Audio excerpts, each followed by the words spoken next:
Tucci, Hathaway, Streep. Anne Hathaway gets made fun of for dressing a lot like I do. Vinny. I dressed up as E once for Halloween. You cannot convince me that Emily Blunt isn't just Katy Perry with an accent. I'm going to hire an assistant just to throw my coat and bag down on the laptop every day. Take a chance. Hire the smart fat girl. Are we allowed to laugh at that? That is so funny. Did I just watch The Devil Wears Prada or Whiplash?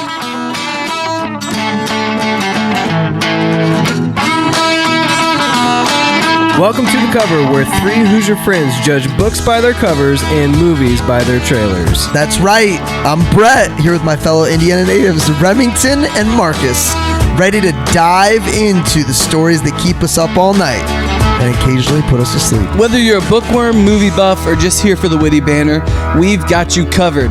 Each week, we'll dissect a different book or movie, sharing fun facts, hot takes, and moments that make Marcus cry. Spoiler alert, we're not experts, but we're definitely opinionated. From literary masterpieces to blockbuster flops, nothing is safe from our snarky reviews and wild tangents. Who knew Hoosiers could be this entertaining? So grab your popcorn and reading glasses because we're about to embark on a hilarious journey through the pages and screens that shape our lives. Or at least our weekends. You're listening to The Cover. Let's get the show on the road before one of our kids wakes up.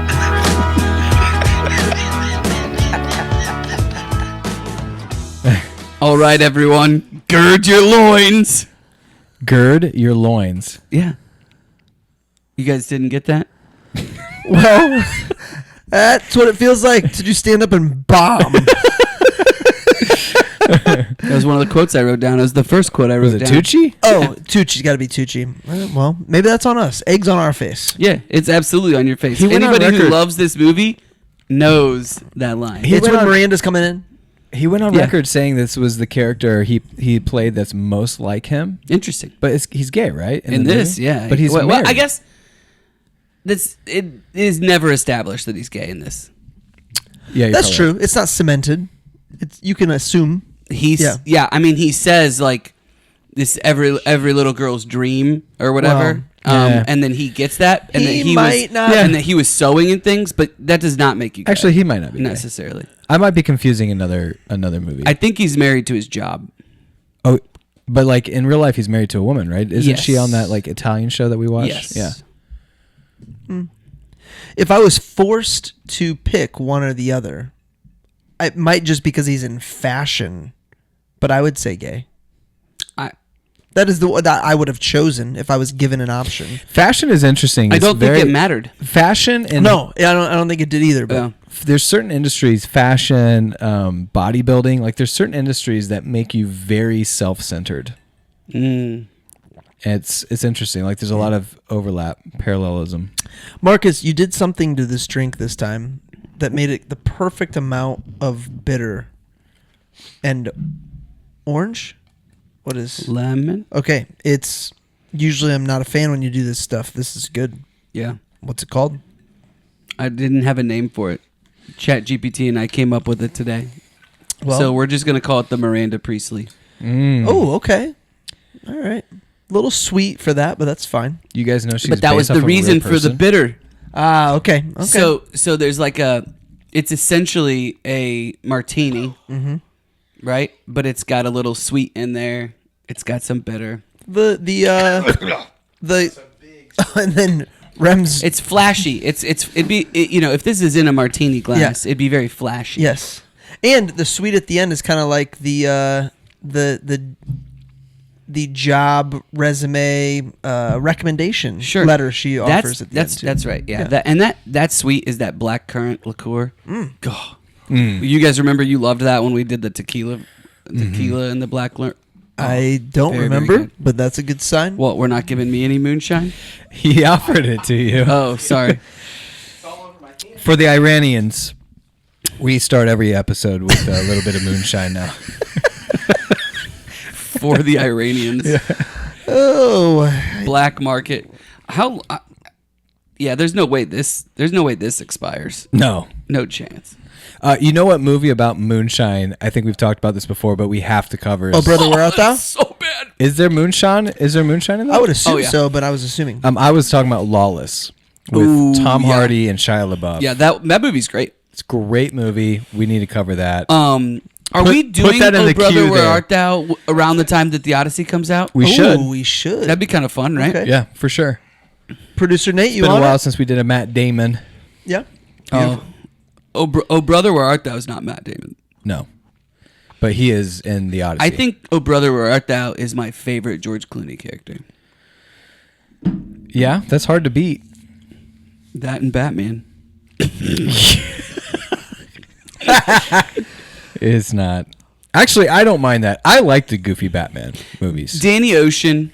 Danny Ocean is hard to I beat. watched Ocean's 11 with Reed and Colby. It was on TV, so it was a little bit more tame, and we watched it. It's funny because I started it at 8, and I forgot about all the commercials, and it was a school night, and it didn't get over till like 10:30. 11. Yep. And I was like, well, oh well. If you're listening to this, there's a good chance that within 72 hours, you'll be with us in Live. person, live at Books and Brews to watch us cover. We'll actually be a part of covering with us. Remember the Titans. We're at Books and Brews Saturday, April 25th. You should be there too. Get your ticket, reserve your spot. It's free. On Facebook, special brew on tap just for us. And gonna have a great night. We're so excited. You should be too. You should be. I don't know if we're giving anything away for free. We might. We're leaving it on the. We're just not saying if we are or not. We're very organized. I got a fun game for later. Well, okay. Inspired by just opening. Actually, let's just real quick do it. Just do it. Yeah. What's the last thing that you asked ChatGPT? Just pull it up. Mine. You ready for this? Yep. In Little Women, is Hannah a slave? She's not. And she's white. I totally was reading this book wrong. Wow, that changes things. It does. Because in the movie, yellow. I think... Yeah. I'm just gonna read like the you know how it gives it a title? Yeah. Yellow swirled watermelon safety. What? Dude, we cut open a watermelon and it's got yellow swirls through the whole thing. Yeah, and it's fine. It's fine. Yeah. You were worried about that? I bought steak that had like fishy rainbow. Have you ever had like steak when you cut into it? It's like rainbowy. No. Like picture this like the scales of a fish rainbowy. Yep. That will be in your steak sometimes, and that's okay too. And I Did ate they it. say why? Yep. They did. They definitely did. did. It absolutely did. Yeah, thanks for asking. Marcus? I need a drink for the podcast tonight. We were talking about The Devil Wears Prada. And then it gives me options based on stuff that we've done before, basically. Yeah. But it titled it The Miranda Priestley, and then we changed it around a little bit. Did you guys know this is based off of a real person? No. Yeah, the editor of that makes Vogue. sense. The editor of Vogue. I got tons of notes on her. I actually watched a Letterman interview That with was her. one of my questions. And I know I'm naive with this. There's really people that treat people like this. Well, yeah. I just don't understand. There's people in your sphere that have been treated like this, I'm sure. The way she treats people, you really believe that? Yeah, I mean, I think it's It's kind of like like having pledges. it's glamorized. I mean, think about like industries that you feel like unstoppable because of your celebrity status or money. So like Wall Street, same thing. Like it's basically like Wall Street. I don't think that it's a female version of Wall Street. I really don't think that this is very off from the high stakes competitive environment in New York City in general. Well, I'm disgusted. Are you? Yeah. I mean, That's just quit. to treat somebody like that. Just quit. Yeah, and that's the thing. People do or don't. One of my notes was, "Am I watching Whiplash right now?" I mean, I don't know. That's interesting. That's an interesting parallel. I mean, Whiplash is a lot better movie than this. Yeah, but it is like she is. I'm sure. maybe it's by chance, but she's drawing the best professional workaholic version of Anne Hathaway out by the way she's treating her. I mean, that Okay. is what's Let's happening. tell people what we're covering, and then we'll get. Yeah, well, what are we covering? And then we'll get into As it. always. Well, it's fine. Oh, I have a fun story about the asset. Oh, Yeah. okay. Welcome to the Cover Podcast. I'm your host, Brett Wiggins. As always, to my left is the asset. The asset, Marcus Menges. Okay, and sitting to my right is Sir Remington Ramsey. We answer 9 questions most of the time every week about one of your favorite books or movies. Tonight's a movie. Sir Remington, what are we covering? Well, Brett, I can read all of these words. After graduating from college, Andy lands the dream job that a million girls would kill for. Assistant to Miranda, the chief editor of Runway, the top-selling fashion magazine in the industry. It is a job set to fast-track her career in journalism if she can survive a year working for Miranda. From here, Andy, with no sense of fashion at all, begins to fish out a water drama as she is thrown into the lifestyle full of fast-paced 3-inch minimum heel height, Diet Coke, and coffee substance abuse. Andy works really hard to deal with Miranda's endless, unimaginable demands. She even becomes trendy and classy. However, she gradually finds she is working 24/7, and soon her life with boyfriend Nate, Vince, and best friend Lily is slipping away from her. Then she realizes that she is losing what really matters. This movie is The Devil Wears Prada, 2006, PG-13, 1 hour, 49-minute runtime, starring the ensemble: Anne Hathaway, Meryl Streep, Adrienne Grenier, Emily Blunt, Stanley Tucci, and director David Frankel. Tucci. That's all I knew going into it. Tucci? So this is the first time you've seen it? Second. At least the second. But it's Tucci's all you remember? Tucci's all I knew. That's all I knew. Yeah. Marcus, has been 20 years for you. Yeah, I love Stanley Tucci. Yeah.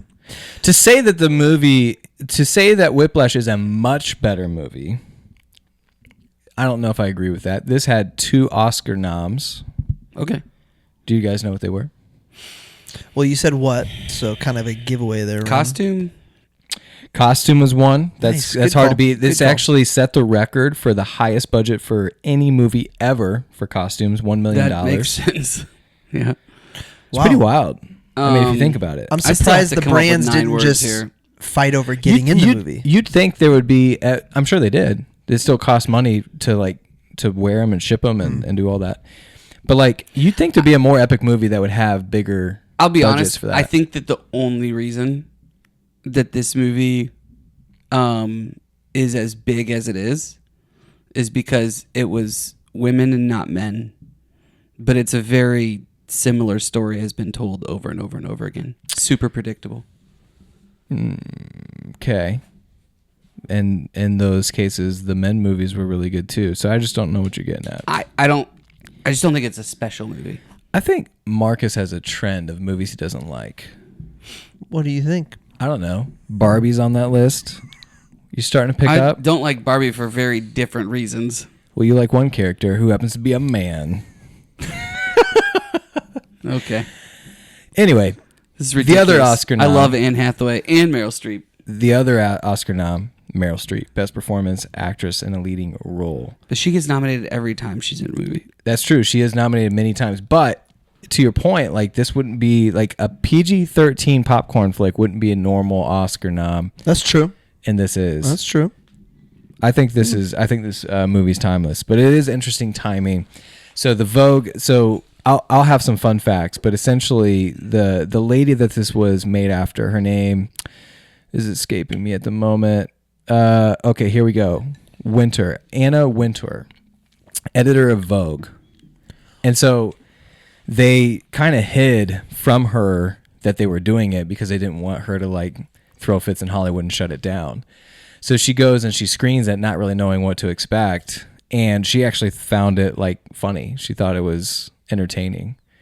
And so then they kind of relaxed on it. She started going on tour. She went on Letterman. You can see the Letterman YouTube interview. And it's kind of weird. She holds herself really well. Dave's almost attacking her. It's really strange. So do you think all the cast knew they were keeping it from her as well, because that would feel weird. By the time they started filming, they already had it. But I'm saying, like, as okay. they're creating the movie, as they're creating the script, and like, you know, they recreated her office, you know, pretty much exact as it is. And after she saw the movie, she like changed her office. Like, it's very strange. But like, yeah, I mean, to your point of treating people a certain way, like, what's the worst thing? Just to play devil's advocate. Mm-hmm. What do you see Meryl Streep doing that's so devilish? Is it how she's mean to them after they've failed, or what?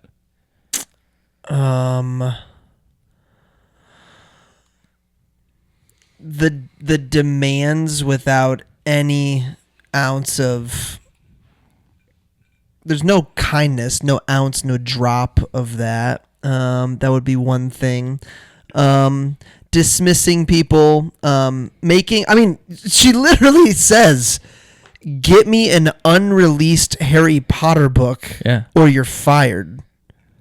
Well, that wasn't because she was trying to get the Harry Potter book. That was because she was punishing her. She was punishing her.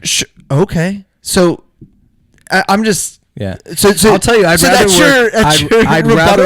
rather work for Meryl Streep than I would Andy Elliott. Have you seen Andy Elliott on YouTube? He's the guy that makes you have to have a 6-pack to work for him. He's just way over the top car salesman. Bald guy or shaved head guy. Yeah. His wife and him do trainings together. They say you don't need to spend more than 20 minutes with your kids. They don't need it. Like, just wild outlet. Like, basically, let's try to shock the world with the stupid things we say. Yeah, they're dumb too. I don't like them either. So. Yeah. I would rather work for Meryl Streep. I think Meryl Streep has redeemable qualities, even though she's like just doesn't show gratitude. Miranda.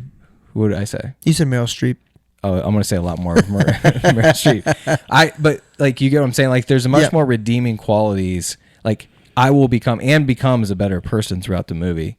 Did you find it was interesting? Like, she has a extreme makeover, just like she did in Cinderella Story, or what was it, Princess Diaries? Princess Diaries. I mean, it's like basically. I wrote that as a hidden gem. Yeah, it's like that's the same basically. It is. It's just a few years later. They make fun of her for dressing like all of us dress. She just dresses normal. I mean, it's not. It's a little worse than normal. She's a little frumpy. Yeah. The first jacket she shows up in like the interview, that's totally normal. Fine, but the skirt she wears, that first skirt that she wears that first day is pretty hideous. Yeah. And the blue sweater thing, it's just not very flattering. So you guys think Miranda is a great leader? Amazing to work for. Well, Marcus is literally writing a book, Leadership Principles from Movie Villains. Villains. Yeah. Villains. What should be a villain? 30-second synopsis. Marcus is over there counting away. Marcus? He's ready. This is so bad. Ambitious writer gives up everything and learns life lessons. It's not bad. It's just not as good uninspiring as because you don't think the movie's good. It's exactly what it is. He's going to give this a 5. It's not a 5. It's not a 5. It's not a 5. He does decimals. It's a 5 point. No. All right, slam poetry. It's a fine movie. Maybe we'll redeem Marcus's 9 words. Maybe not. Here we go. It doesn't surprise me that you loved it. Actually, over 1,000 westerns. It doesn't. And that's this fine. is not the man who's going to like to watch Devil Wears Prada. It's nothing wrong. There's no shooting. There's no bang bang. What's funny is we were talking yesterday. Like, I love the Intern. Like, I love that movie and the Anne Hathaway's in that. Okay, time out. Her skipping over Nigel to save herself. Who? Meryl Streep? Yeah. Yeah, Miranda. You're going to find a lot more like that. I'm just saying there's more redeemable qualities about a leader like this who doesn't show gratitude than some of the other people who really don't love her. Slamming her bag and coat on top of the computer the person is working on. Maybe I've just been treated like this before, and I don't care. I've been in a relationship like this with my boss. I think you guys have too, actually. No, not me. No, not at all. No, I have not like that. I got one time there was a light flickering in this office and something. It was like my second day, and I go, hey, could be worse. And whipped around, do not coach me. Second day. Yeah, I mean, I guys just I had didn't know. That was such a on me. different- You That guys was on had me. just such This a is such a different cryptic experience. part of the podcast. Such a different experience. If you than I know, did. you know. All right, slam poetry. Here we go. Tucci, Hathaway, Streep. Anne Hathaway gets made fun of for dressing a lot like I do.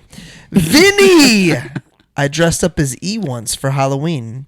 You cannot convince me that Emily Blunt isn't just Katy Perry with an accent. I'm going to hire an assistant just to throw my coat and bag down on the laptop every day. Take a chance. Hire the smart fat girl. Are we allowed to laugh at that? That is so funny. Did I just watch The Devil Wears Prada or Whiplash? That's it. Nice. You know what? It was short and sweet, but maybe Marcus is right. Maybe we're uninspired here. Maybe The movie's not that inspiring. Oh boy. movie that starts off with that many bras and lingerie and we can't get fired up. They did everything they could. Whole opening sequence. What made us stop? You know what? We're better than that. You know what? As soon as that happened, as soon as that happened, I didn't even know that happened. How dare you? I didn't even know that happened. Jeez. Making popcorn. What a I was low upstairs. blow. That's cheap. That's cheap, Disney.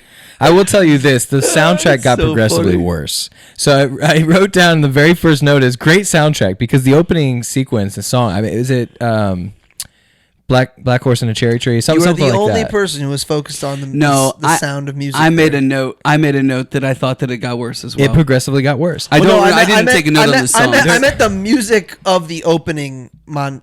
I would know what it is. Okay. You're right. You're right.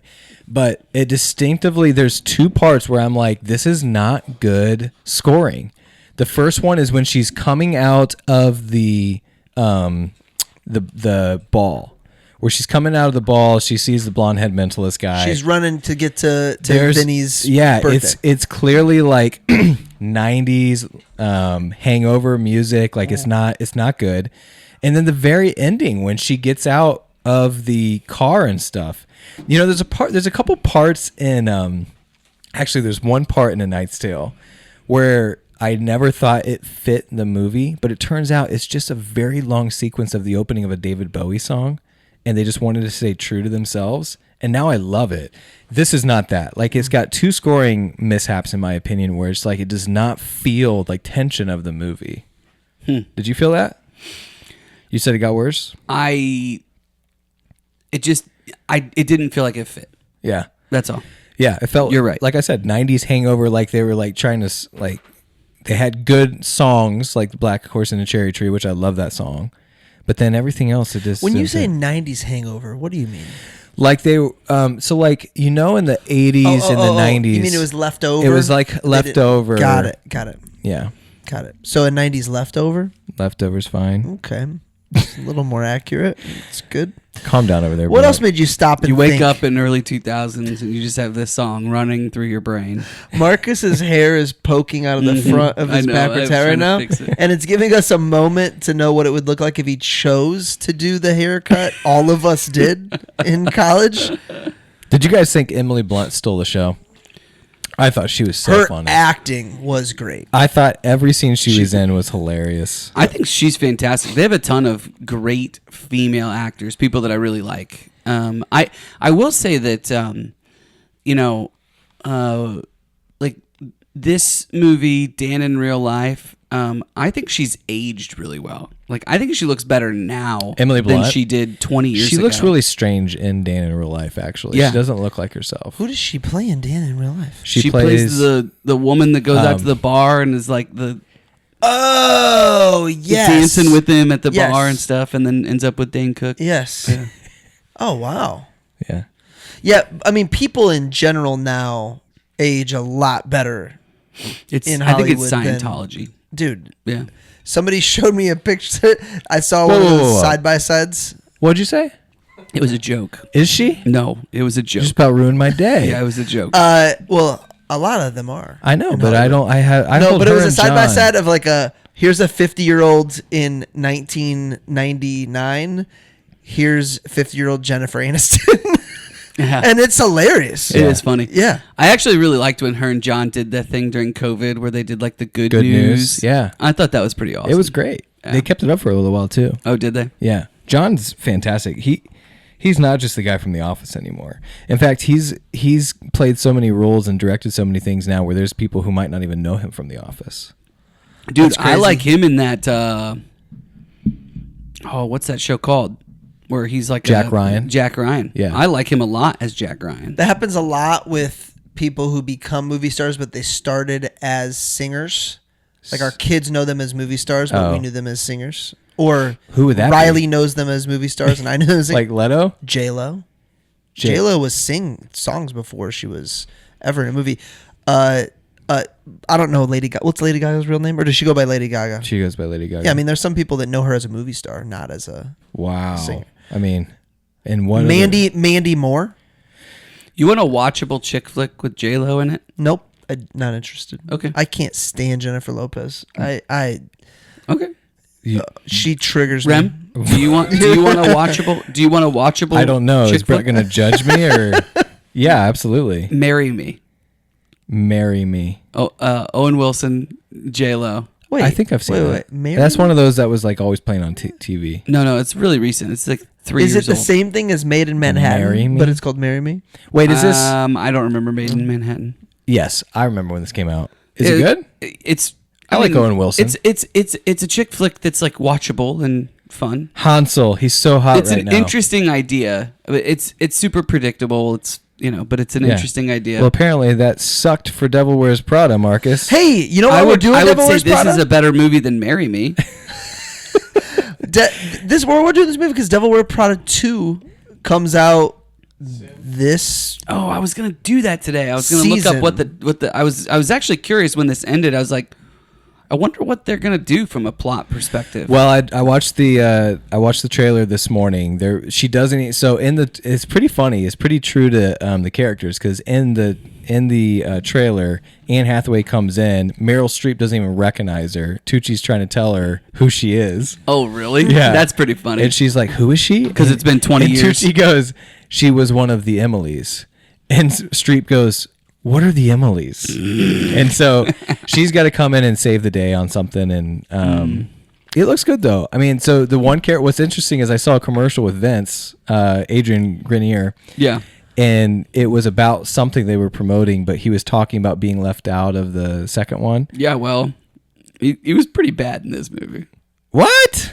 I didn't think he was bad. I mean, he's not a good actor. He's not a good actor. I mean, he's probably the weakest of the entourage. I actually told Nate. I said I actually think they cast him in this because he's like just an okay actor, because it's very like woman power from a movie perspective. I don't know. And Tucci gets away with it because he comes across more feminine in the movie. There was a little bit of overlap on some of the like the cover thread. There's 2 notes that I have that has overlap in the cover thread. The first one was the grilled cheese he made. I had that too. Then I said, do all chefs just make grilled cheese at home and just try to like compete as to who can make the best grilled cheese? He's talking about Jarlsberg. It's like $8 worth of $8 of the Jarlsberg. Jarlsberg in there. And I got to be honest, man, I have not wanted grilled cheese like I have the last couple weeks. Especially Favreau's grilled cheese. So I made grilled cheese for Quinn tonight, and I was thinking that actually. I was like, Did you? Yeah. So how do you make your grilled cheese? Dude, just American cheese and bread and butter. So you just put butter on it, and then you put cheese on the inside with nothing, right? Just cheese. Correct. Yeah. And then I do it on we have like a electric griddle. So I was making French toast for everybody else, but Quinn doesn't like French toast, and she asked for grilled cheese, so she got it. So when your kid doesn't like something, you will make them something different? Not always. I was going to say. But I knew she wouldn't eat that. So Are there certain meals, are there certain foods that you gotta hunt have to to eat. have the whole thing? Like for the longest time, pizza I had to have a Coke with. Like grilled cheese, I have to have Tomato soup? Yeah. I will say this, it levels up the whole I experience. can't fathom having a grilled cheese without tomato soup. you know what I like doing is I like, especially in the summertime, putting a fresh tomato inside the grilled cheese. A fresh tomato. I'm not a tomato guy. I will do a tomato that is like fried. A fried I tomato. won't do a fresh raw tomato, no. Dude, I used to go out in my grandpa's garden and just pick tomatoes and eat them right there from the Little garden. cherry tomatoes and grape tomatoes, I can eat those. I can't eat the like. Oh, you yeah. just like you would eat it like an apple. I can, yeah, I do. Still? I actually You put salt on it. I also like doing like some cottage cheese. Put a sliced tomato on there. Man, Salt, cottage pepper. cheese is versatile. Oh yeah. So good. Yeah. I just discovered it like a couple months ago. I'd never had it. Who was it before. that taught me? Really? Nate, Yeah. Did you teach Scared me of it. peanut butter and jelly and a chili? I always That might have been attribute- me. I always attribute to Was it you. you? but it Peanut might butter have and been- jelly in a chili? I love. Tell me more. PB and I J always and say it was chili. Nate, but it must have been someone else. PB and J and chili is the jam. Like someone told me The jelly. peanut butter sandwiches in It might have been chili. me because so I started doing I do it. that all the time. So then I took it a step further and got the Uncrustables and started throwing cold You're just dipping? Uncrustable and dipping it, and oh my gosh. I love dipping stuff in chili. The salty with the sweet, it is Wow. fantastic. Oh yeah, Now I do beanless chili. I don't do beans in my chili. Yeah. that's fine. I don't do beans. That's a problem. I will do refried beans now though. Those are good. Yeah, taco night. You know, watching the beginning of this, Devil Wears Prada. watching the beginning of this, Refried beans. cheers. Cheers. I already finished my drink, both of them. I watching this movie, the beginning with all the women getting ready in the morning to go to work. Yeah, Guys, how much would that suck? so to much. have to get, you got lips and eyelashes. Well, I don't know how much does it suck, Rem. All right, let me tell you. Knew that was coming. I'm reading Think Like a Monk. Simon Jay Sinek? Shetty. Is it Think Like a Monk, Live Like a Monk? I haven't. It's shitty though. You're right. Jay Shetty. He goes out and he actually lives amongst the monks for a couple years and then comes back and writes about his experience. He talks about, there was this quote. Now, this is ironical, okay? So I'm not saying this really does apply, but there was a quote in there talking about how you really need to enjoy the moments and not rush to the next, because when you get there, you won't enjoy that one either. And he says it way more eloquently. And I got to be honest, like, I've married a woman who takes all hours of the day to get ready, and it was a point of tension at first, but like now I kind of like it because like it gives me a chance to kind of do my own thing, and like I'm reading and just hanging out and watching. Sometimes I'll set up a chair and watch, you know, depending on what part she's at, you know. You get what I'm saying. Here's what I will say. I don't think all people have that experience when their wife is getting ready. Because at all times, I have 5 little kids that I am then responsible for. Yeah, but Will is pretty much running the show now, Yeah, from what man, I've seen. it's exactly. Yes, it's good. It's good. Yeah. What do you think? What height do you think she'll I think end up it's at? hilarious. So Is Jessica, it possible? She, you know, She'll- she is small. She's small. You know what? It'd be fun if she was like 4'11", No just way. under 5 foot. That's crazy. Do we know anyone who's under my 5 cousin foot? is my cousin. My cousin's 4'11". How tall is fettuccine?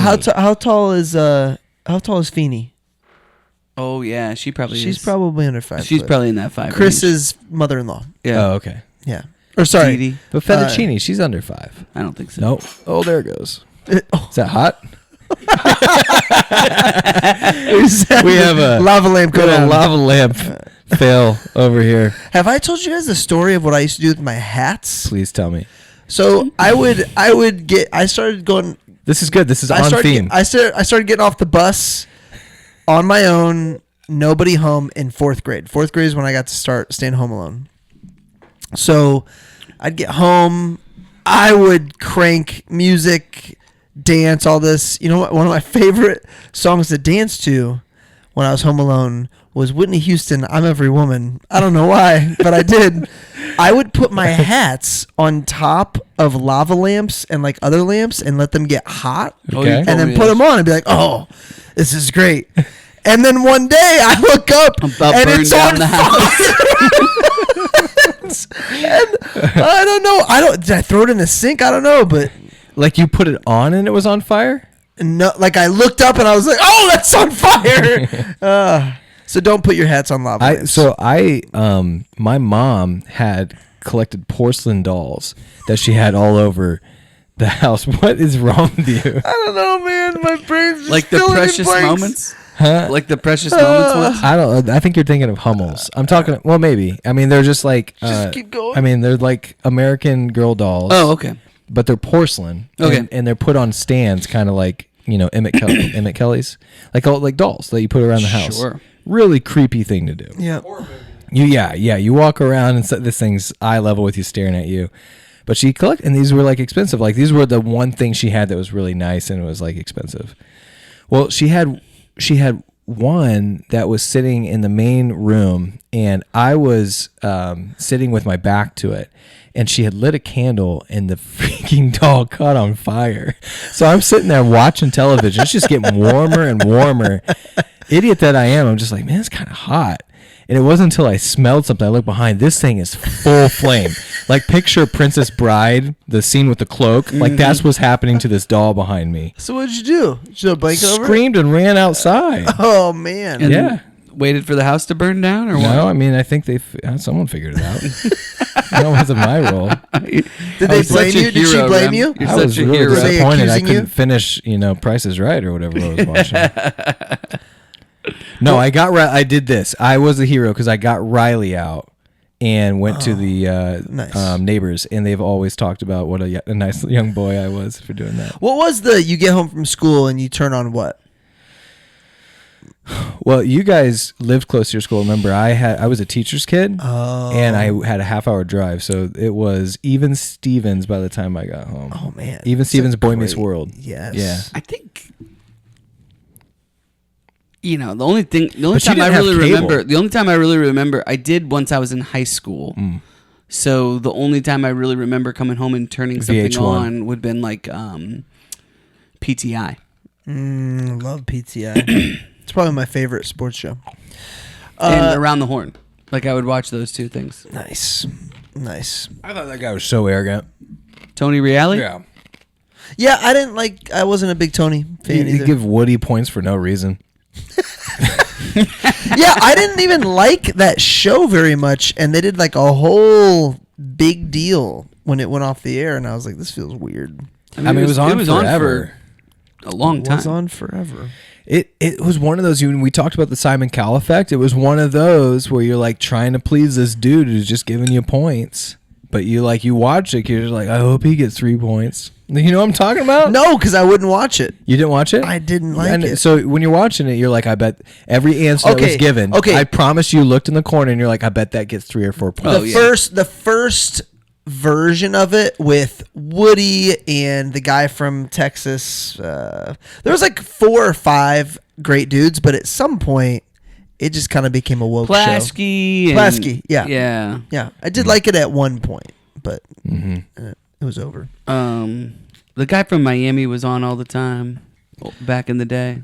Pablo? No, Lebitard before he had his own gig, yeah. That ended poorly too. Oh, yeah. I mean, they had a bunch of those kinds of personalities on ESPN back in the day.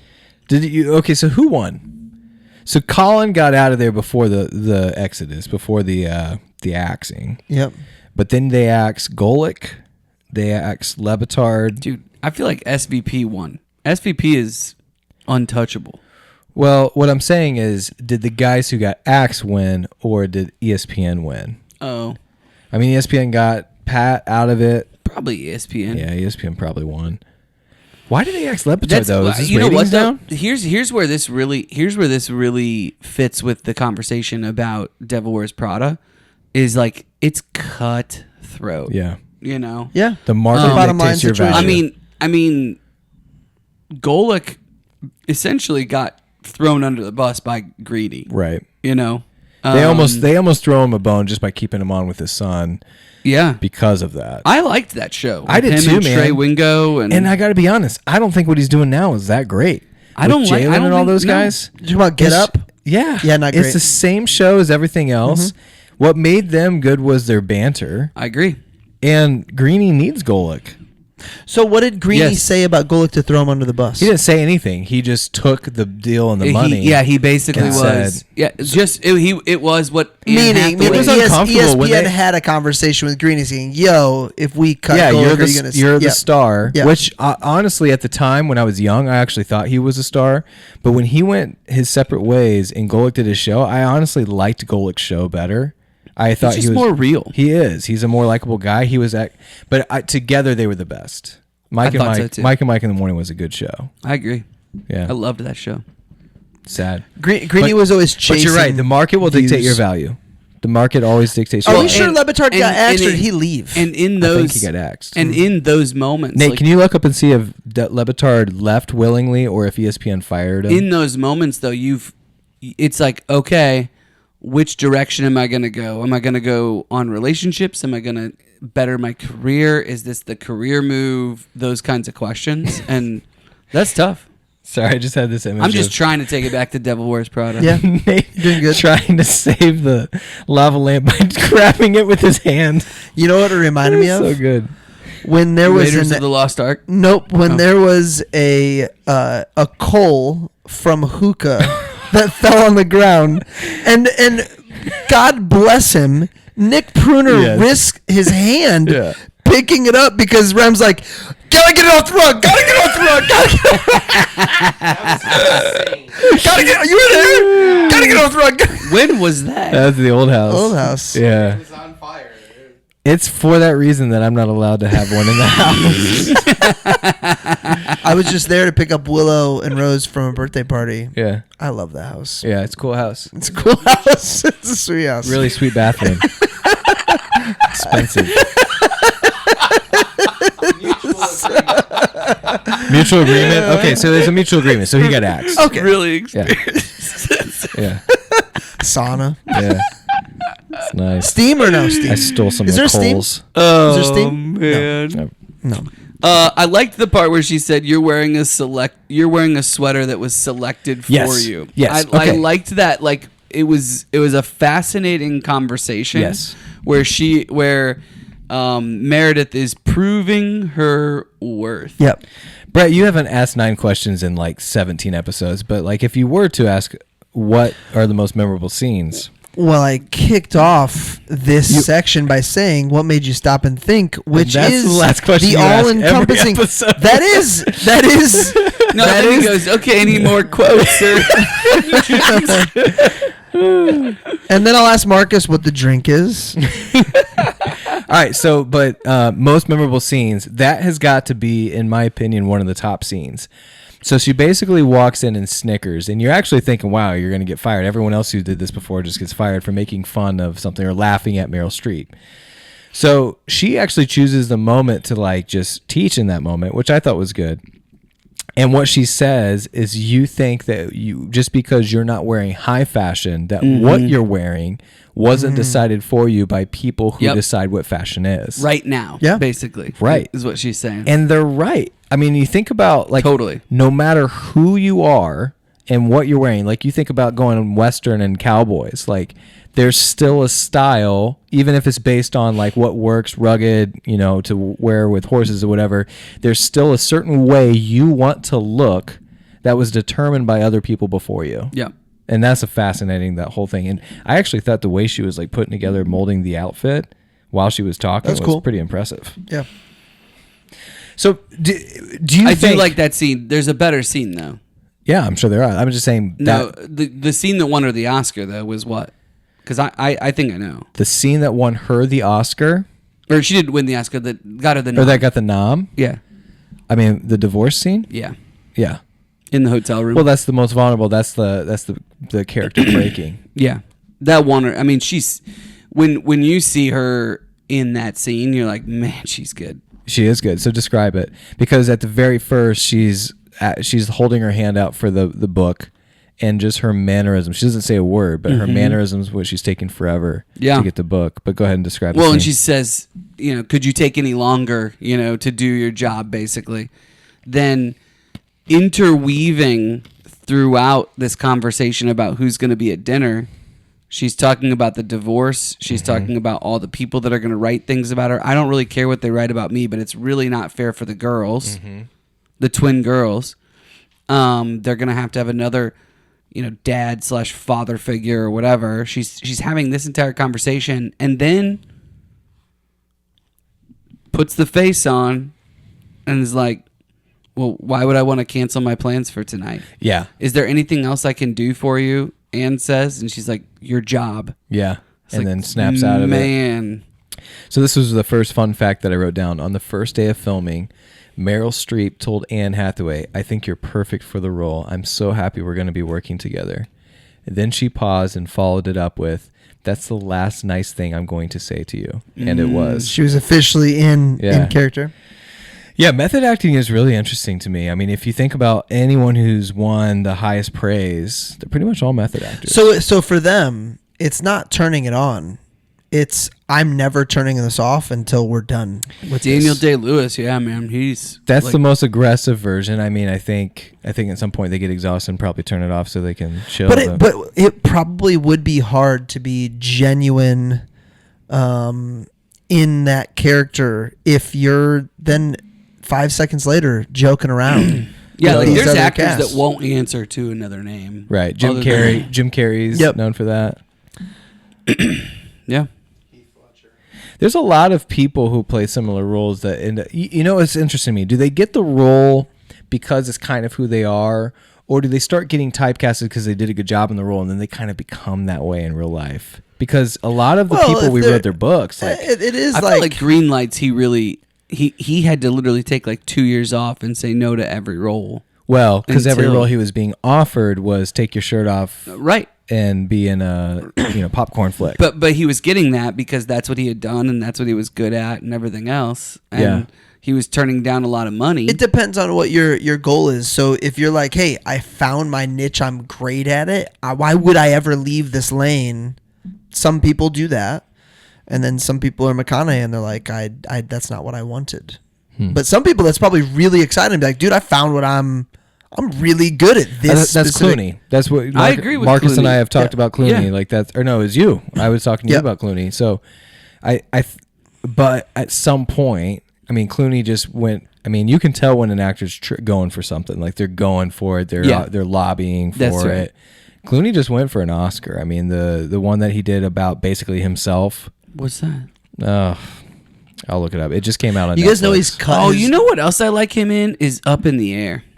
Oh, Up in the Air I just watched. I love that movie. I love that movie. You guys know he's cut the his Ides own. of March. The one he was just in, Jay Kelly, came out on Netflix. Oh, I haven't seen it yet. It's about a washed up actor trying to spend time with his family, basically.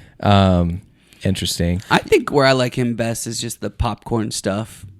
Yeah, I mean, he's just so good Ocean's at it. 11 is highly entertaining. Dude, I watched one with him and Julia Roberts that was like Paradise something or other. They were hilarious. where they're divorced, but their they're daughter's getting married. Their daughter's getting that's married good. in like Thailand. You know, or he's something. cut his own hair for like 40 years. You tell that's your fun fact. You That's love your that George about him. Clooney That's fun crazy. fact. You wish you could do that. No, I love getting my hair. Dude, no place is open on Sunday. I wanted to get a fresh cut before I fly tomorrow. I drove everywhere. Nothing is open on Sundays for hair cutting. I guess I haven't tried. Yeah. Needed a fresh fade. Oh man, Jessica could probably do it for you. Are you bold enough to get a haircut after you land? Yeah, actually, I was thinking about that. I mean, if there's any place like Miami, you could totally get a fresh cut. Yeah. Last minute, you probably could have said, "Hey, Jessica, will you cut my hair for me?" But I was thinking about this. How many places in the airport could make a killing? Cutting hair. Well, they do massages, right? They do massages. Cutting hair is a great idea. Cutting hair is a great idea. I thought about a gym, but then most people would be annoyed that you're flying sweaty. But a gym would be awesome. I'd love to get a lift in. Yeah. Could go into the prayer room and just bust out 1,000 push-ups. There's a prayer room? Most airports have a prayer room. Like a chapel?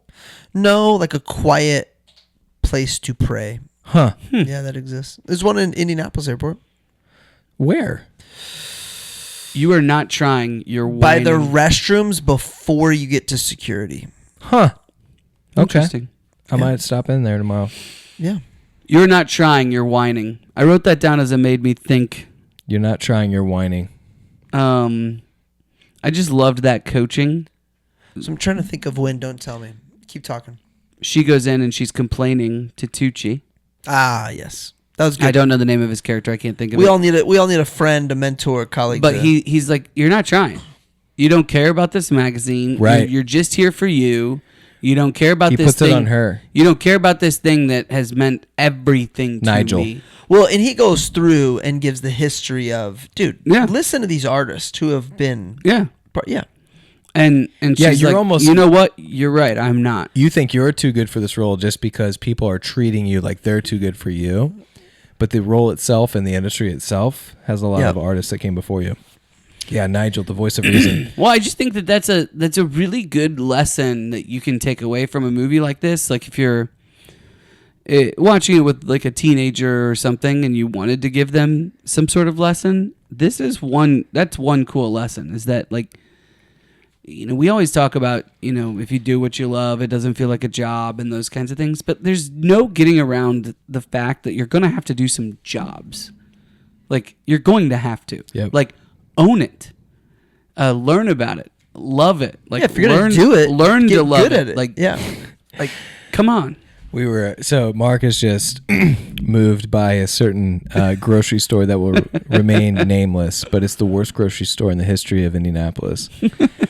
And No idea. and I frequent it because it's on the way. 'Cause it's so Every other grocery store would be out of my way. This one's on the way, so I go there. So I am professional when it comes to picking this grocery store apart.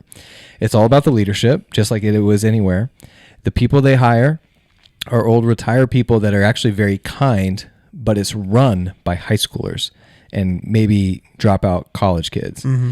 So I'm checking out. This is just the latest story. I've written pieces about this. Okay, I'm so passionate about how bad this place is. Say the acronyms. No, we'll tell you later. It rhymes with needlers. They've been on the news before go ahead. For being awful. Yeah. So I'm checking out this kid is on his phone. Now, granted, he's supposed to be looking at the self checkouts, but this is like 9 p.m. No one's in the store. He's flipping through his phone with his foot up against the wall. And this dude is scanning my stuff. And instead of him coming over and just putting the stuff in and saying, "How was your experience, sir?"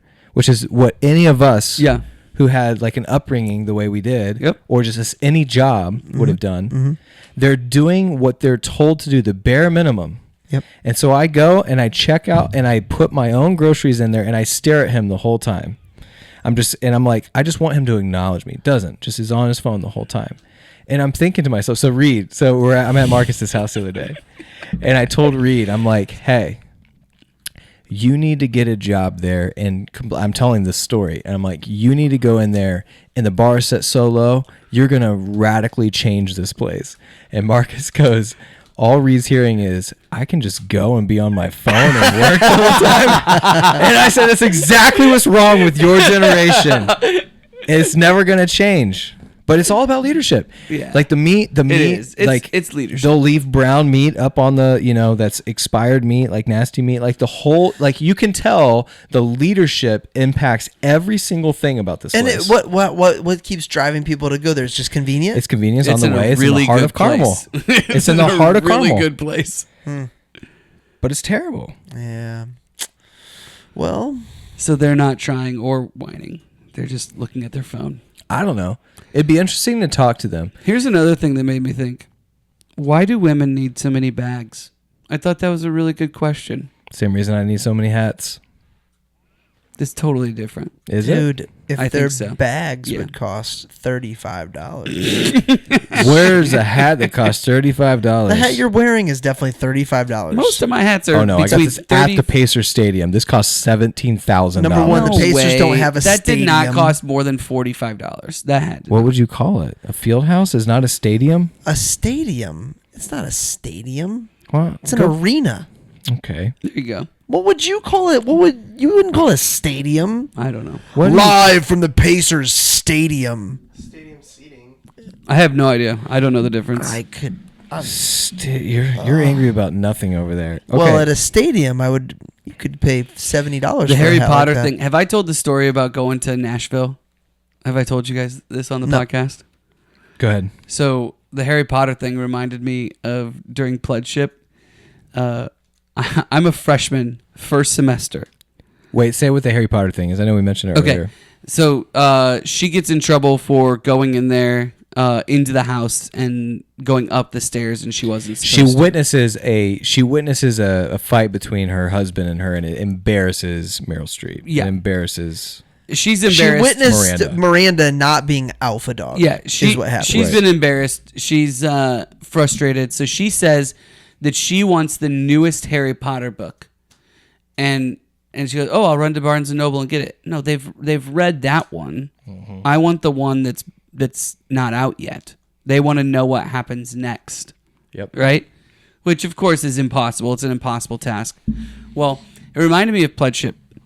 I'm sitting in. Oh, you have to this, yes. I have. Yes. Where I'm sitting in study hall, and two seniors come in, and they go, "Who doesn't have class tomorrow?" Two of us raise our hands. Okay, you two. We need you to take this composite of from the Tri Delta sorority house at Vanderbilt. We need you to take that back to them tomorrow. Right? Which is how far of a drive? 6 hours. 6-hour drive. I'm 19 years old. Was it stolen? Yes, they stole it. But everyone at the sorority knew they stole it. So they were getting like text messages and death threats and all kinds of stuff. And they were like, so I didn't know that they were getting threats.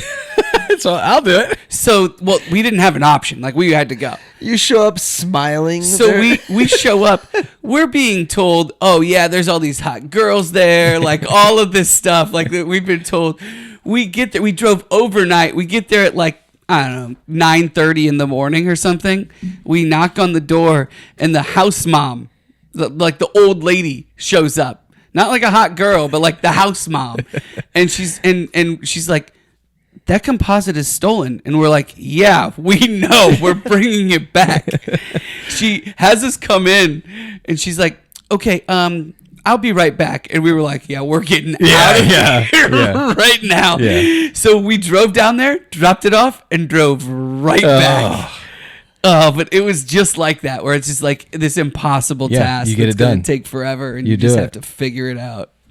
Oh, I've had stories like that. College was a wild time. I just spoke at my alma mater this last Thursday, and smell is the sense that is linked most to memory. And as I'm walking around campus, they've rebuilt a lot of it. Yeah, it's pretty cool. They've rebuilt building. They built extra buildings, and my dorm actually has a pass through because it was one of the places you could get food. So like I didn't have to have a key card or anything. Like I could walk through, and it's crazy, man. You walk through those doors and just sniff a little bit, and it's like instantly just floods of memories come back. If I didn't graduate, is it still my alma mater? No.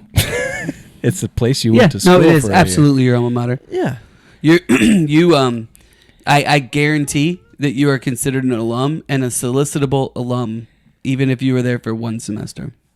A solicitable alum. Mm-hmm. So that's the standard we're saying here one for alma semester. mater. Yeah, I promise. That's crazy. Yeah. Good for you. I'm not saying you can't have memories from college just because you quit. And you're a loser. No. I was just asking if alma mater. He was going to say alma mater. My alma mater is that. Which one is your alma mater? IUPUI? I mean, alma mater really is just something mother, right? Something you attended. Yeah. I use South Bend was where I spent more time. Is there more to that? You just want to say the words alma mater? The bookstore at Wabash has like this significant, like a real smell. Yeah. And you would get stuff like if you ordered it online, you would know that it came from the bookstore. Yeah. And they tore down the bookstore. Oh, man. And they're rebuilding it. So everybody's like, crazy. yeah, but did they keep the smell? So exactly. So by sophomore year, I pretty much knew I was not going to wrap ankles the rest of my life, which is what my major was. Yeah. Ankle taping. And so I decided. It was really hard classes. I decided, by the way, so the other day I was on stage and I was talking about my degree and I was like, and basically I can wrap an ankle, and I thought about it. I was like, actually, I don't think I could wrap an ankle right now. So I was basically. What about an Achilles? I was walking all over the place. I always go whenever I speak there, which is like I've spoken there twice in the last 20 years. But I always go back in and I buy something, and I bought a sweatshirt or something like that. But it remembered like I used to skip. There was 2 classes that were right after lunch, and it depended like on my like how I was feeling. I would skip both those classes and play Mario Kart for 4 hours underneath the lunchroom, and I would recruit people with me. My ex-wife being one of them. Yeah. I think she got a B because of that. It's great. Wow. Yeah. It doesn't matter. What does it matter? Does It anyone doesn't ask matter you at what all. if you got LAs? Doesn't matter at all. No one cares about that. 0%. I remember my pledge father. I thought he was so lazy when he Do was. they even care if you finished? He was a senior and I was a freshman, and Yeah. I came in. I'd never gotten a B on anything in my life, and I get there and he's like, oh yeah, he's never going to class, doing all sorts of stuff. He's like, oh yeah, I just figured out how to get a B in every class, so that's what I do. And I thought that's the laziest thing I've ever heard. By the time I was a senior, I was telling other people, oh yeah, I just know how to get a B in every class, and that's what I do. Unless you're applying for Med school Unless you're or trying- something. Yeah, you could say anything you want. You Yeah. could say I went to It's the really about the University of Michigan. It really is unfair, but it's about your experience, and you can't get experience unless you get experience. It really is unfair, but like that's like if you get a good, it's all about connections, who you know, and if you're a good hang. I think you said it best with like that phrase, "Are you a good hang?" has a lot more stock to it, than people realize.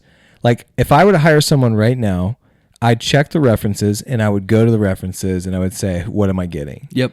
And they would probably say college dropout, needs to get his life together. So like, that's where it does matter. Like if you need like finishing college and like getting a degree, but also that's not like that doesn't just make everything else go away. Like I want to know, like, what are you excited? But then those become like, if I'm 50-50, I will use those things to make the decision. Yeah. They don't make the decision themselves. It's like a first impression thing. Like, how do you feel about this person? Yeah. Like, are they going to, yeah. References are interesting because the references they're going to give you. So No, our references is valuable. you're talking about a certain age group though. Like if I were to try to recruit, so like for instance, like right now, Dude, I tell the truth when people call me. Me too. Yeah, but think about this. Like so I don't need to get a job, but if I needed to raise capital, I would have to put down references of people that I have made money. Yeah. And they would have to have conversations with those people. Yeah, but you would pick the people that you made a lot of money. Totally. Which is what. Yeah, but those people aren't like as much as those people like Remington. Like they're not going to. They don't like me enough to lie. I'm not saying that they would lie. I'm saying you're picking which people you're gonna get. You're not giving them somebody who lost money. I understand, but what you're saying is if you're the guy hiring and you're calling people are like the tee-ups, you're still your ability to weed through the BS and to actually know what you're getting based on the purpose. And by the way, maybe you have a bad interaction. You're not going to put someone that like makes you look bad because of they look bad. Like now all of a sudden you're calling someone and they're just like dropping F-bombs and they're like not a likable person. Now that looks bad on the person who put the reference down. It's like it is an art to pick a reference. Yeah. I'm just I just don't think there's as much value in them as maybe we think. So then if you're hiring someone, you're in a tough spot because you hire everybody. So I'm the reference. I'm the reference. Yeah. So then what are you saying? checking references like when we hire people for sure. Sure. Yeah. It's a big like if we make a hiring mistake for like the regional president role, it's a very expensive. So what would mistake. you say is a hierarchy of your hiring then? What do you mean? Like when you look at someone for the role, like what matters? Fit. I mean, the fit matters a lot. Like they have to have they've got to have executive presence, and B, they've got to be able to push people to a decision. So like that's 2 big things that we've got to have. Presence and sales ability. Yeah. Okay. I have been surprised many times at some students who have chosen to use me as a reference. Because you were the only person they worked for. Well, maybe. And it's just like, yeah, man, Yeah, and Anyway, that's Did the you get the call? prerequisites. But I've gotten. So when you get that coachability call, are is you trying to be huge. nice? You just say, "Don't hire this kid." I am answering questions that I have been asked, but I definitely don't want to be held responsible for them making a mistake. So by the end of it, right. if they haven't asked the right questions, I'm like, hey, Yeah. just so you know, here's my final stance. Because they always ask, like, what, anything else that we should know? Yup. That kid owes me $500. Yeah, but it is, I mean, I can't remember being used as a reference for someone who was good and them not getting the offer, and that's always fun. So it's interesting to tie this whole thing back. I mean, that's the very last scene of this movie Yeah. is she's sitting there, and she didn't even put Meryl Streep, Miranda, as a reference. He just called over at Runway and somehow got to or Miranda. He said Miranda Precinct herself sent something back. Effects, Yeah. What did you think about that? You think that was interesting the way she said of all the disappointments, she was the most disappointing. Was she saying that she was disappointed she left? I think so. Because yeah. Yeah, I think so. Or That quote- I don't know about that. Really? Okay, so tell me what you think. So the quote is Of all the assistants I've ever had, she's the biggest disappointment, and if you don't hire her, you're an idiot. yes. So here's why. Why was she the biggest disappointment? I think I know the answer, but I'm asking. Well, what I just said is what I thought like the easy answer is. I was thinking disappointed that I'm disappointed as Miranda that I lost that her. she didn't that I lost it. She didn't follow through and continue. Because of the second phrase, if you don't hire her, you're an idiot. I mean, it has to be. Yeah, it has to be something that's a so positive. she thinks that she sees a lot of herself in Miranda. She sees a lot of herself in Andy. She wants Andy to essentially be her protege. Yeah. She thinks that that's possible. And then she realizes, she doesn't have what it takes because she chose something completely different. I don't hate that either. I think I don't hate that either. And you're saying because But she's it doesn't now fitting mean in that a she's role. it doesn't mean that she's a bad. Well, bad now in she's that other interviewing role. where she fits. Yeah, like she's exactly. interviewing at a journalistic magazine. Which, That's not a bad take. I don't think you're right. okay. I think it's a great take, though. I think it's the same. I think we're saying the same thing. No, we're not. I don't think so. No. He's saying she actually is a disappointment. She can't hack it here. Yep. But she'll be great for you. See, I think I feel bad for Miranda because Andy figured it out. Miranda didn't figure it out. She's too far in. Yeah, but like we're talking about Miranda's perspective and It's what not, she meant. Miranda knows. She knows And then what? She knows sad. exactly what It's- she's It's chosen. very sad. It's sad. She knows says what- it. She says, and I wrote this down for us to talk about, right? She says, everybody wants this. Everybody wants to be us. Yeah. But she's wrong.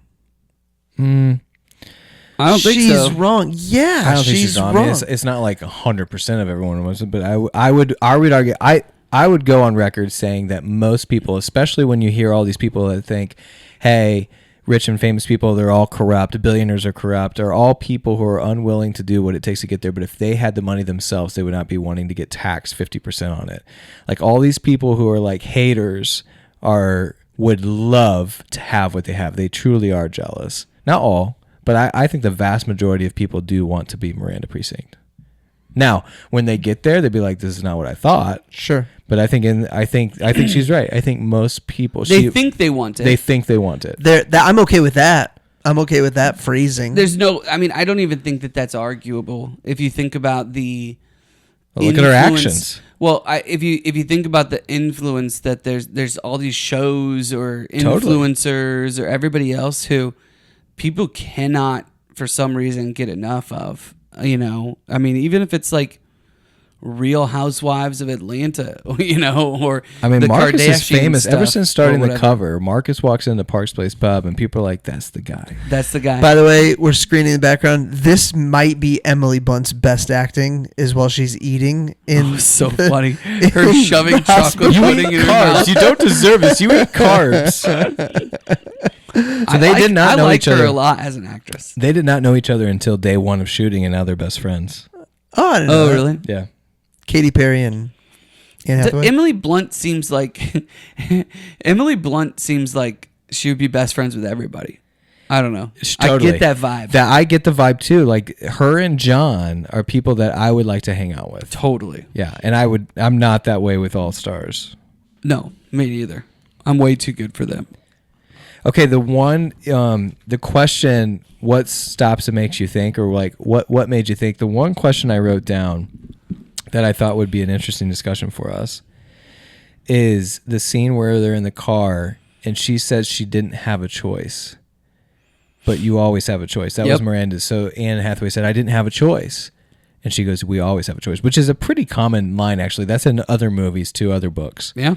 What do you guys think about that? Remind me what the context. She was talking about rolling over Emily. She goes, I would never do what you did to Nigel. And she goes, you already have. You just did, yeah. And she goes, no, I didn't. She goes, you did the exact same thing to Emily coming on this Paris trip. And Anne Hathaway's response was, I didn't have a choice. She goes, you always have a choice. Mm. She's right. I mean, and what's crazy is that Meryl respected her more because she made that choice. Right. I don't know how you don't make that choice, by the way. I don't think it's rolling over. Emily's not going on the trip. Anne Hathaway handled it exactly what you should. I'm so sorry. I wish you could go. I'm going to go because this is why I did this. I'm not taking your place. I totally would have gone. Yeah. Yeah. It's not her fault. She's not the one making the decision that Emily's not going. I mean, better than you. Until she gets injured. Injured. Yes, she is. If she really, truly, and I'm not saying she should have done this, if she valued Emily's feelings over that, then she would quit and let Emily go. But that would be ridiculous. You wouldn't do that. That was never an option. Meryl Streep in her office says, I'm bringing the dream team. They need to be aces in their places. Emily no longer makes the cut. Yep. You are coming. I can't do that to Emily. That's your choice. Emily's not coming, is what she says. Oh, I thought she was giving. I thought it was more given as an ultimatum. Nope, there's no ultimatum.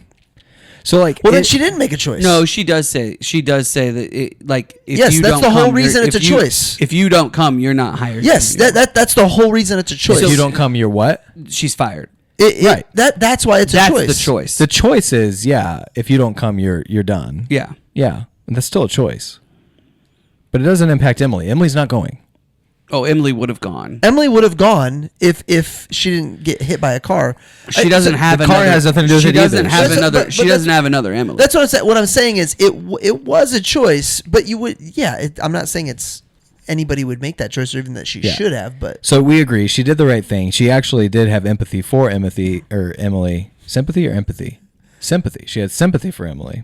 Goes in, tells her, and then goes on it, which is the right choice. Like, she's in this job to advance her career, which, by the way, if I remember right, Emily is actually making money. Like, Andy's not making money, which I thought was crazy too.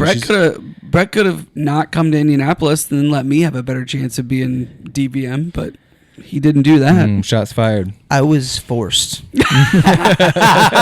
Oh, interesting. I was forced. Interesting. Yep. Forced, he I was says. forced. The whole thing. I was forced to take over that store lease, man. You didn't want any of that. Trust me. You didn't want any of that. It's worked out so poorly. I changed Tim McCready's whole well-being. This whole conversation around choices is really interesting, though, because you can weave a lot of different justifications into what choices you make. And certain choices that are like gray can lead to other ones that are definitely black and white. But since you've already made that choice, you have to compound it. Yeah. And choices are kind of like, in that aspect, lies. Like, you know how if you have to have one lie, you have to keep lying to keep it going. Like, certain choices can lead to other choices. Well, eventually she walks away. She ends up. I do like what Vinny says to her when. What's his name? I don't know. Nigel? We know he's Vinny. The boyfriend. Oh, Nate. I do like what Nate says when he says, oh, by the way, that person you're answering the phone, that's who you're in a relationship with. Right. That's true, too. It's not me. There's this reel. Now, here's the thing. Like, did you see the reel I sent you today? I guess to me, like... Yes. I get like who's the guy? There's a reel that says, did you see my reply? We will give you $1 million if you send this reel to the person who will not pick up if you call them. I sent it to Brett. And I said everyone would pick me. Yeah. It's me. Yeah. No, I just thought that was really, it's like, A, they're not married, but I came up with a couple of things here. Was that is a really good point. B, there are times in your life where you're just going to have to work harder for X amount of time, right? It may not be that way forever, but you're going to go ahead and make that decision to work harder, be home less, do this. Like there are those times. If your significant other isn't all in with you on that vision before you start it, then he didn't have a chance. She never even had the conversation. I know that, but what my point is if in terms of like takeaways, I feel like I've learned this the hard way. Is like if you're not all in together, it's gonna be real rocky. Yeah, just tension. From an expectation perspective. I'll add to that. So the conference that I was at last week is called the Creator Conference. It's essentially a high school. Why did they not spell it like creator then? It's spelled creator like entrepreneur spells entrepreneur. With an 8. I thought you pronounced it. It's got an 8. Creator. Do you pronounce it that way? Yeah, but when you're fast, you're just talking about Creator Conference. Sorry. Does it have a cool 8 in it, like Skater Boy? No, it doesn't. Stay with me because this is good. I just was disappointed you didn't pronounce it right. Oh, this is definitely the end of the episode. No one listens to this part anyway. So Creator. We're like an hour and 15 minutes in. If you've gotten to this point, if your age group is 18 to 25, I've got a message for you. And if your age group is above that and you're married and you're starting a family, I've got a message to you. We go to this Creator Conference. The keynote speaker this year is my mentor, Earl Seals, who is the executive producer of The Chosen. And he's also a renowned entrepreneur. That's how he became an executive producer. He had enough money to do that because he is an entrepreneur.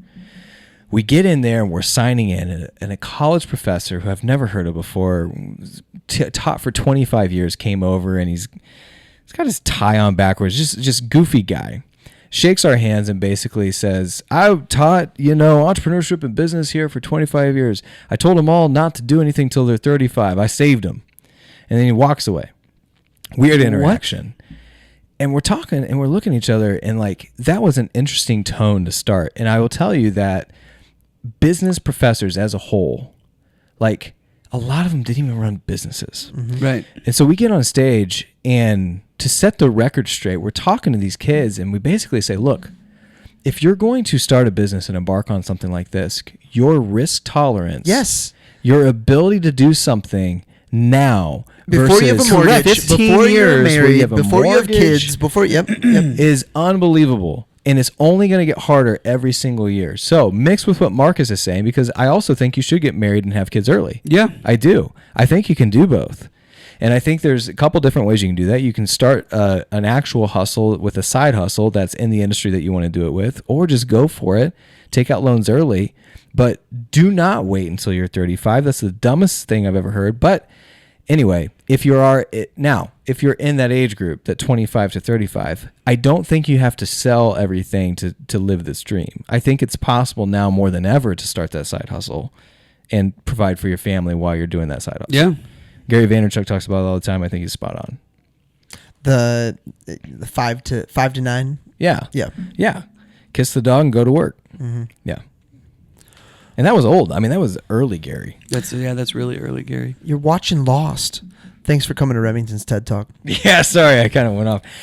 But it's just bad advice. I'm like, who are these people in this room influencing these kids? Oh man, well, it's like when. Hey man, that's your alma mater. By the way, I tell no, it's all of them, and he is the one that failed. I know, Rem. He failed. I wrote a book that said what you should have learned at business school. I'm ahead of it, dude. It's fine. You just regurgitated chapter 37 of my book. That's fine. Dude, I tell every kid that you have 37 chapters in your book. More than that. They're quick. Dude, they're quick chapters. Quick you hitters. clearly didn't read it. I read it. I read the manuscript. Okay. There wasn't chapters. The intro explains. It's fine.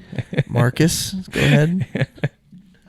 I have 10 chapters. I don't remember what I was going to say. Well, 9. ChatGPT wrote. I tell I was going to say, like, whenever I'm talking to kids, and I say kids, but they're adults, who are entering the workforce, I'm like, man, work as many hours and as hard as you can right now. Totally. Make all the mistakes, figure it out, do all the research, because you're just not going to have the time to do it later. Yeah. And Some of them listen, most of them don't. They all want. It's funny. It's crazy to me how many of these college kids are coming out and they're like talking to me about work-life balance, and I'm like, why? So are they married? Like, Not usually. So they're not married. They're dating. What are they trying to do with their balance? What Literally, it's like go hang out with their friends. Yeah. And I'm like, that's the stupidest thing I've ever heard. What do they do when they hang out with their friends? I don't know. Spend money. You know what I mean? That's what I mean. Like, I don't know. Maybe I'm different. A lot of the affluent kids I work with, they just don't need a job. That's Sure. different. They just don't. Well, I'm talking about like these kids from like college that I'll talk to that are they're like legitimately asking me, like, what do you want in terms of getting ahead? And to be clear, you're saying financially they don't need a job, but man, do they need a job? yeah, You know no, what they I just mean? they don't know why. Yeah. Man, what kind of issues can arise for a man who's 22 years old that doesn't need to work? What is that 35-year-old dude? Like, what happens to that guy? Yeah. You know what I mean? That's scary. Yeah, He's a professor telling everybody how he failed at life. There's some good professors, don't get me wrong. I had some really rock solid professors, but there's a lot of goofballs out there too. To speak to that, the ones who were in industry and taught for fun on the side 100%. were awesome. 100%. They were great. And that is like the guys who have I've built actually a considered business, that. Yeah. exited those kinds of things, and then go back. Very different in terms of the tenor of those classes. Yep. What some more additional quotes, some hidden gems? Oh, yeah. What do we got here? Of course not. Could I do that? I feel like I need some context there. that's when she's talking to her dad, and her dad's like, "What do they want you to do? Get the National Guard down there to fly her back in the hurricane?" And she says, "Of course not." And then she says, "Could I do that?" And I do think I love that. I do think that the question of could I do that is a really important question. For sure. And I get that her dad is worried about her and all these things, and maybe I would worry about my kid if they were working hard, but I don't know. There's a risk-reward element to all these questions, but not asking them is the worst part. If you don't ask the questions, like I was trying to get my kid to soccer practice. I was out of town. No one else could do it, and I was literally trying to turn every stone so that even though she didn't make it, and she didn't, I felt good about the effort that I put into it. Sure. Because some of the things I probably could have put her in an Uber if I wanted to. Like the risk reward has to be there, but not asking the question. All right, some hideous skirt convention you have to go to. Emily's lines, dude, are so funny. Marcus, hold on. If one of my daughters was working for Miranda and they told me how they were being treated, I'd be like, you need to quit tomorrow. I'm appalled. I'm appalled at your guys' dismissal of her. Dude, do you not remember what we like? Do you just forget? Did you watch the same movie? I'm out of this. I think you're forgetting. You are forgetting. do. I think you're forgetting how much we worked. I'm not talking about the amount they worked. I'm talking about how she treats people. I just don't know if that matters. What do you mean you don't know if that matters? Like, I don't know if it, like, why, like, what does that impact? She ends up in all these people. These people are just idolizing her. I don't hate your take on that. I also don't hate working for that person and showing that you can do anything. Yeah. For what? I mean, well, she's got her dream job now. She ends up getting the job that she wanted the whole time. She is not. This is not a dream job situation. No, next job is her dream job. She gets the job. She gets the job. But that's not her dream job. She could have gotten that job. She literally lowers her standards. She couldn't. She get got that job. the job because he made the call to Runway. That's what got her the job. Yeah. There are so many paths to get there. You don't need to work for someone like that. I am disappointed in both of you. You both should. You know what? Go talk to Father Drew. Okay, he might have some ideas for you guys. Listen, the older I get, the more I want to work with Christian men who are on the same team as me. However, there was a time where I worked in environments where I'm really glad I did. I'm really glad I was exposed to other things and like grit and people who don't care about you. You aren't I'm not staying there forever. You're not I wasn't naming in a career. you guys aren't naming anything that I had an issue with. I was treated poorly at some jobs. I was treated poorly in a job that you and I shared. You weren't treated the way that she treated people. You weren't. So is this just the fact that she didn't say the right name and that she put her coat down and stuff like that? Because it's not like she wasn't like. If I ever, or if someone I loved ever worked somewhere that the second that they chose to show up an hour early, everyone's on eggshells and running around changing things that's not. I had that job, bro. You're crazy. Call like Elliot. that? Yes. Like that? Yes. Call Elliot and ask him. Then you should have quit. No, I shouldn't have. No, dude, you didn't have to. I absolutely should not have. You not that. Brett, you had a different experience, my friend. I'm telling you, there's a lot more similarities. Just because she actually physically doesn't care about these people is the only difference. That's the only difference. Oh, that's gross. I can't. I remember taking over the office and the bliss on your face of like, things are chill.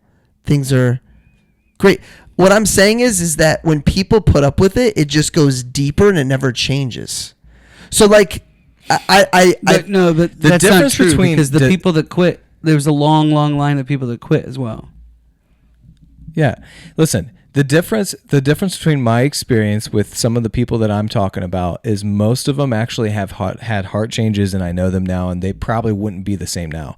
I think Miranda is still the same person, and that's the only difference. But working a job for a year for someone who gets your name wrong and throws their shirts down on your desk and says, pick that up, like, I don't have a problem with that. I'm not that person. I would not be that person, but I don't have a problem with somebody working for someone like that, getting growth and changing, because there's a lot of things we didn't really talk about. There's also a lot of things we didn't talk about the growth that Anne has. Yeah. I mean, like the whole fashion montage. The other most memorable scene is the montage where she goes from wearing those nasty sweaters and everything to actually looking fashionable. And there's something to be said. So I walk in the other day. My partner, Matt Schleter, typically wears polos, khakis, basic like golf attire. I walk in on a Wednesday. He's got a jacket and a tie on. Mm-hmm. And I said, oh, did you speak somewhere today? He's like, nope. I'm like, why are y'all dressed up? He's like, I had a terrible day yesterday. Yeah. Did not get anything done. Unproductive. I was going to conquer today. Yeah. You know what he did? He dressed up. And so you watch that montage and you're like, she has self-respect. Yeah. She's changing. She actually did. Another fun fact, she went from a 6 to a 4, which is like kind of ironic. Like she physically went from a 6 to a 4 during filming. Yeah. And that is also in the movie. And Tucci looks at her and he's like, oh. Yeah. And whatever. I mean, we're not going to get into like female body image, but like it is interesting to see like how much more confident she is at the end of the movie. I don't hate your take. I don't hate your take about self-respect, but I think you're forgetting. I honestly do. Dude, I was not treated like that. And I'm sorry if you were. I wasn't. I find that very surprising. I don't hate it. I honestly don't hate it. There was a fear element that I was not doing right and I was not elevating my and I needed the kick in the pants. Absolutely, 100%. And you know what? You might not have. You might have been working really hard. There was a period of time where I did not work hard and I needed a kick in the pants. And I was borderline treated kind of poorly. Yeah, there was also a little bit of golden boy to you. Yeah. Well, I was the golden boy. Yeah, that's the thing. You got your rose-colored glasses over there, golden boy. Yeah, well, I'll find specific examples and you're also talking about girls, and there is a certain element to like protecting your baby girls. Remy, I hope he gets smacked in the face. That dude, kid. I'm not again. You're arguing points that I don't disagree with, but well, I mean, I think I would say like, okay, you're either going to make the best of this or you're going to quit. Marcus asked you what your problem was. Yeah. He asked you what your problem was. I still haven't heard one that I disagree, like that I agree with. Like, is it basically just that they're not treated like a human? Is that your thought? Very inhumane, for sure. So that's the problem. But what are your specific, a specific instance? I don't want to rewatch this movie. To be very, very clear, I will if you don't get it. I really will. Okay, do it. Okay, write down your notes. This is your homework for the next one. Ridiculous. Are we not going to make a proposal connection? Oh yeah, total proposal. I mean, he ends up marrying her. Yeah. At the end of that, she's not going to marry Meryl Streep, but yeah, it was a very similar to Never Proposal. say never. She's single now. Who is Streep? Yeah. Only hidden gem I had besides the grilled cheese was Brett. I know you had a thing for feet. Well, one pair of feet. We had a foot, and we had a toe ring. The toe ring felt very 2006. I'm not to gonna me. lie, I have no idea what you guys are talking about. I don't know what you're talking about either. This is after she's in bed in Paris. They show her feet, and they show a toe ring. Nice. After Christian. Yeah. Christian. Total doucher in this movie. Oh yeah. He's great in Mentalist, but he's a total doucher. I've never seen The Mentalist before. I mean, what? He's not that big of a. I mean, he helps her get the Harry Potter thing. I mean, he knew what he was doing. Fun facts: all the actresses and actors kept a couple things from their time here. Meryl Streep only kept one thing, which she actually uses in another movie. Can you guys guess that thing? She uses this prop as another prop in another movie, which is actually 2 years later, Mamma Mia. I did not have any idea Mamma Mia was after this. I have no idea. It's her sunglasses Mm. and the money scene. Have you seen Mamma Mia? Mia? I feel like you're a big Mamma Mia. Or I've seen Mamma Mia. yeah. That's also Pierce Brosnan, right? We talked Yes, about it Pierce is. Brosnan earlier. Well, or was that yesterday? That was yesterday. James Bond. James Bond. The novel sold over 1 million copies. How many copies does your book sell, Brett? I'd be curious. A couple less. I'd be curious to read this. Maybe I will. Really? See, I've sold you. I've pretty much... Brett's seeing red over here. He won't look me in the eyes. He's so angry. No, I mean, I didn't dislike this movie. That's not it's true. just fine. That's not true. This is on the level of Just Friends for you over here. Totally. You did not like that movie. I didn't dislike Just Friends. I just don't understand why you like it so much. All right, I got, we used to do this a lot, but what character almost played the character? Okay. Okay, so I've got Meryl Streep's character, which she was nominated for an Oscar, so these are pretty... Glenn Close. There's a ton of them here. By the way, that's the only other one that I came up with that could have been a good... Because of her role in 101 Dalmatians. Cruella DeVille. By the way, I actually was confused. So in terms of like fashion movies and this kind of thing, have you guys seen Cruella? Oh, no. No. I like Cruella a lot. With, what's her face? Yeah. What? Yeah. Emma Stone. That's a good movie. And the really fashion in that is good. It's a really good movie. Doesn't she wear It came meat? out during COVID. Yeah. But Emma Stone is fantastic. Kelsey fell asleep. I was so angry. And I was so angry. There's revenge in that movie, so I knew you'd like that one. Yeah, I do love revenge. Yeah. Vengeance is mine, Big says the revenge Lord. story. Who is the number one? You'll never get this. You actually mentioned her earlier, and how good she looks at 50. Jennifer Aniston. Jennifer Aniston. What? Can you imagine in the role of Meryl Streep's role? No. Yeah, Jennifer. Now she is in the morning show. I don't know if I've ever seen her play mean before. Morning show, she plays an interesting, she's not dynamic mean, but character, she's, but like vengeful. powerful. Yeah. You know, Kim Basinger, Cameron Diaz, Heather Graham, Angelina Jolie, Lisa Kudrow. Apparently, the whole cast of Friends, Julia Roberts, Meg Ryan, like these are just Hollywood A-listers. Angelina Jolie might. Angelina Jolie could have done well. Really, I did not. She has that kind of like resting bee face thing. You know? I mean, what role have you seen her in where this would have been like a good translated? I don't know. Mr. and Mrs. Smith. That's the one I was thinking. Is of. actually a really solid, fun movie. Totally, it's not going to get on any. It's a good date Oscar night. list. Good date night movie. All right, and then someone else we love. Kind of like Devil Wears Prada. Someone else we love was offered the role of Andy 3 times, turned it down.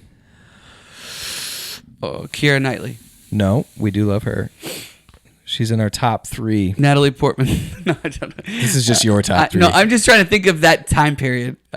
We said Anne Hathaway, Keira Knightley, a couple others, and then this one is at the top of that. Our generation of actresses.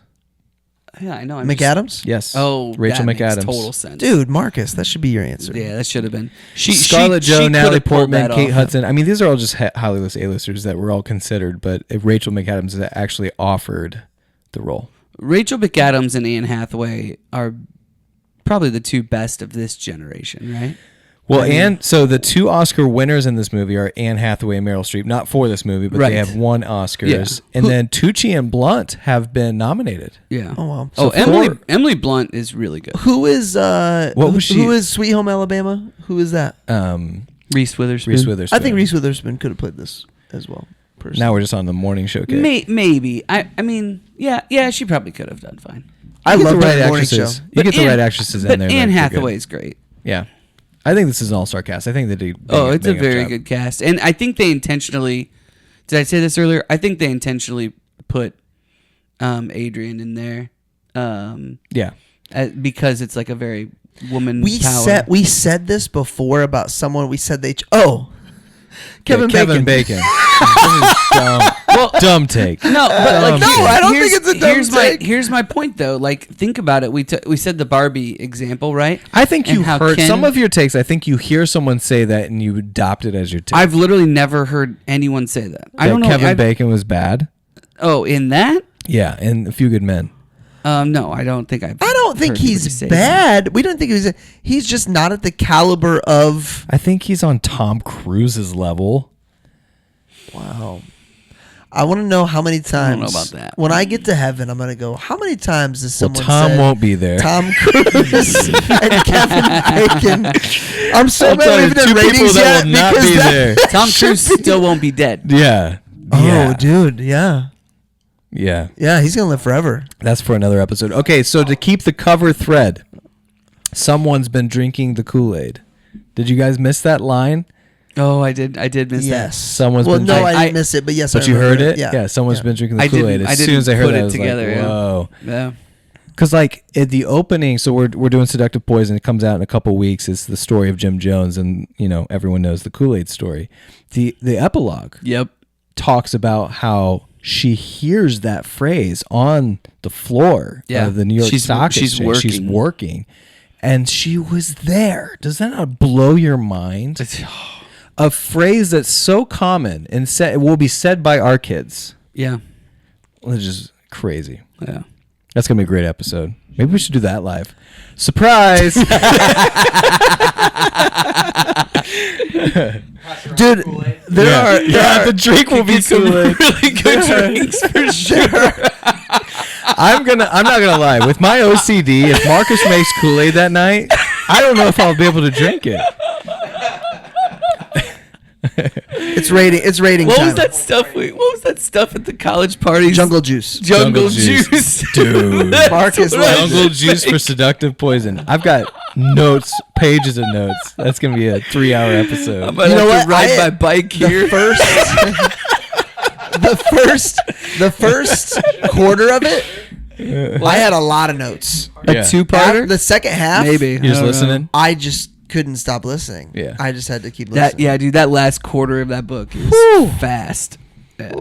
All All right. right. Rating time. Marcus, kick us off. I am a 6.7. That's predictable. I'm an 8. I like this movie. Rem's an 8. I watch it all the time. I'll. You know what? I went in blind. And you might be coming out blind too with some of your takes. I'm gonna say What'd you write down? 6.9. I didn't. 6.9. It's a great joke. Hey, what's next?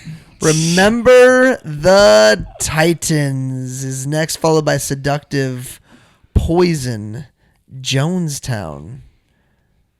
I still don't think. I think I left thinking he believes it.